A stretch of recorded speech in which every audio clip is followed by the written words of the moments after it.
dalam satu bak instrumen alat-alat steril ada 2 pasang handskun, dup, kasa, terus set partes ada setengah koher, klem, gunting tali pusat, gunting episiotomi, kemudian pinset, ada pinset anatomi gitu, dan heading set ya.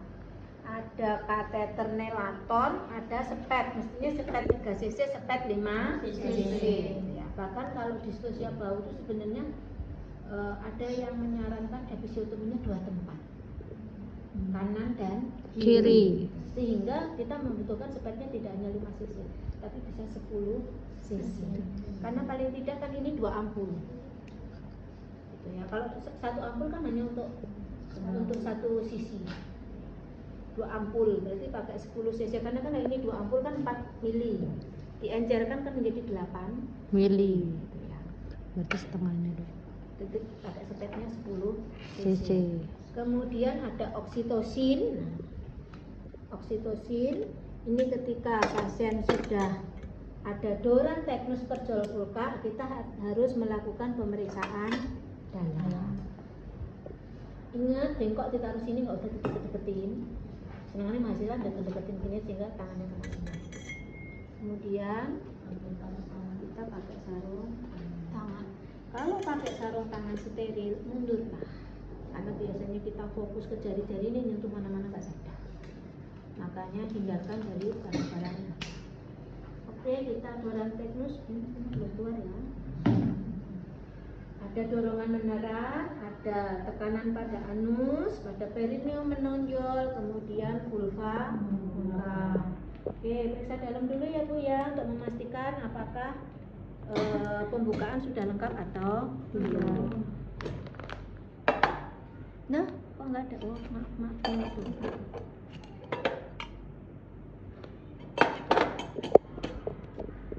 Kita lakukan vulva seleksi. Ambil minimal 5 itu minimal ya? 3 sampai 5. Kok 3 sampai 5? Minimal 5 lah. Kan dari labia mayor yang terjauh, kemudian labia mayor terdekat, labia minor kemudian terjauh. labia minor itu kan di dalam ya, Ya. ini butuh dibuka. Labia minor yang terjauh, labia minor yang terdekat, nah ini usahakan sarung tangan tetap steril. Kalau sarung tangan tidak steril, sudah terkontaminasi, harusnya sebelum periksa dalam harus diganti.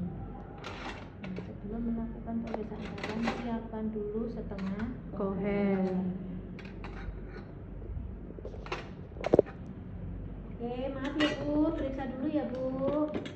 Periksa dalam, dari tangan kiri ikut membuka labia, tangan masuk, kemudian pindah ke ngapain?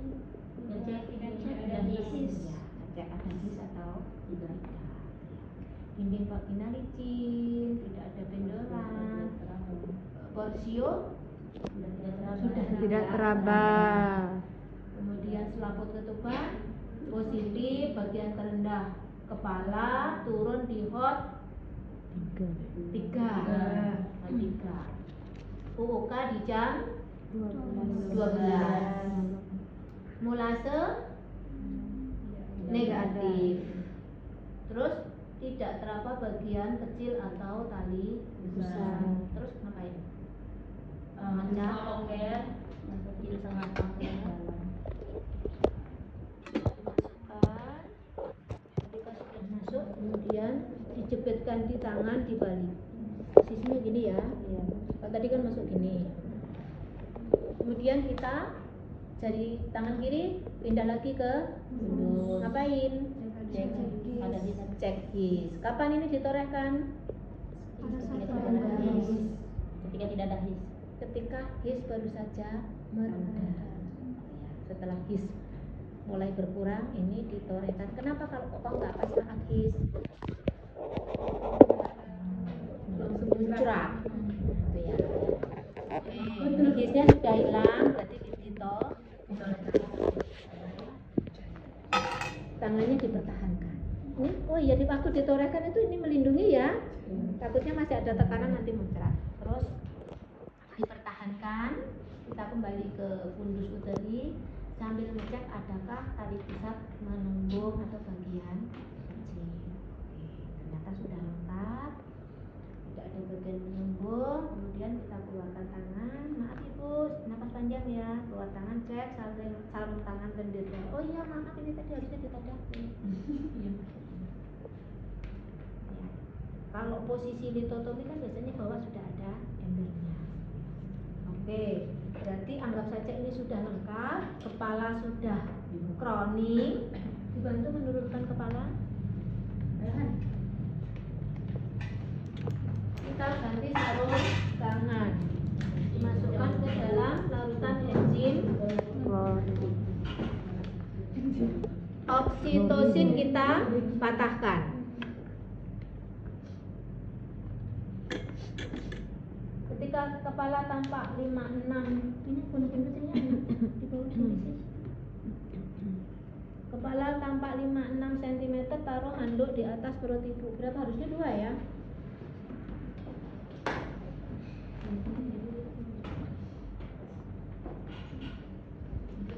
Patahkan oksitosin sudah, kemudian kita pakai sarung tangan kembali sebelah. Berarti oksitosin, lidokain kita patahkan sekalian.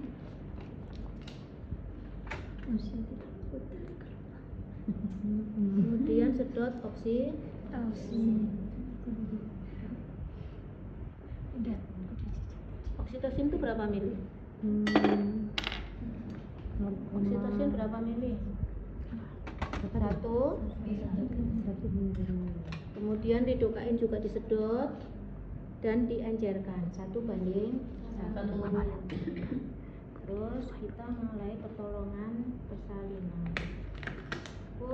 Nanti berarti edukasi ya, edukasi mengejar pada saat caranya mengejar, mau posisi apa dan sebagainya ya. Taruh duk di bawah pokok yang dilipat sepertiga. Tujuannya untuk apa?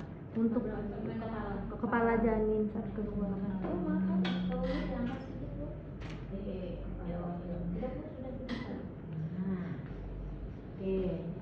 Berarti ini sudah mulai dipimpin persalinan. Tangan kanan menahan dari tangan kiri menahan kepala biar mempertahankan posisi tetap fleksi. Ya oke bu, ngerti nama pinter dan anggap aja dokter seperti ini.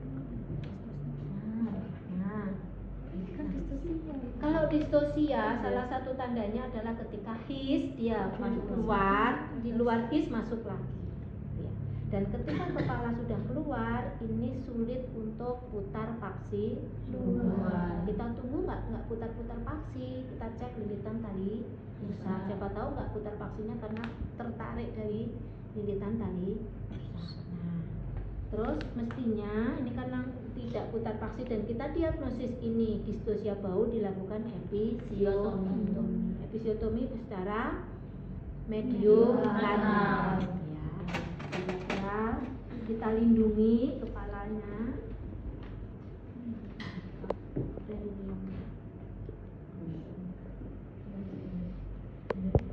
Nah, sebelum episiotomi kita masukkan lidokain.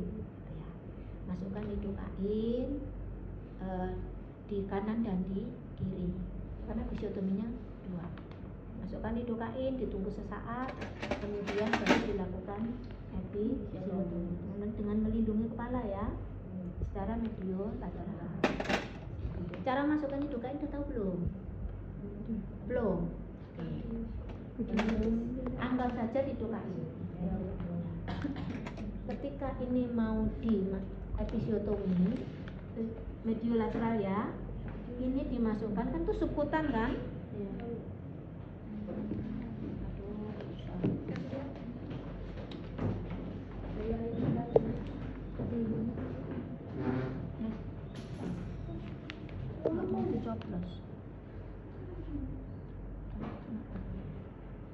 anggap saja ini udah masuk ya.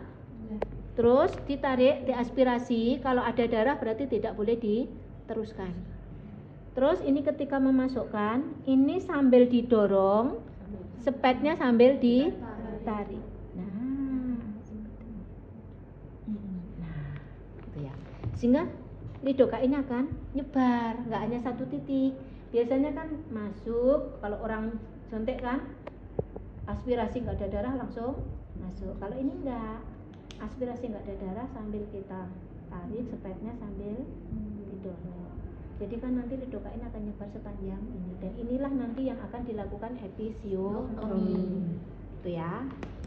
Kiri kanan ya? Iya. Nah, dengan begitu nanti kepala ini akan mudah untuk putar paksi luar. Ketika sudah putar paksi luar, ini harusnya ada ke sini ya. Harusnya mulai episnya tadi itu. Terus dilakukan Robert. Ibu menekuk paha sedekat mungkin dengan perut gitu ya, dan agak dibuka dengan lipat siku memegang pada lipat di belakangnya lutut. Kepala menekuk, menunduk, menempel, dagu menempel Dada. Sambil kita di sini sudah putar paksi, sambil kita lakukan. Nanti ibu diminta mengejar sambil pegangan bilateral ya. Kalau masih susah, berarti kan dianggap macrobed asisten. Dilakukan penekanan pada os pubis. Tadi tangannya gini. Ya, os pubis. Ya. 1, 2, 3. Ya, nggak bisa, berarti dilakukan Santi. Mas Santi harus diketahui kalau posisinya seperti ini, berarti bahunya punggungnya di mana? Di kanan. Kiri. Berarti dorongnya dari sebelah kiri. Atau diputar kanan aja, biar anda nggak berubah posisi.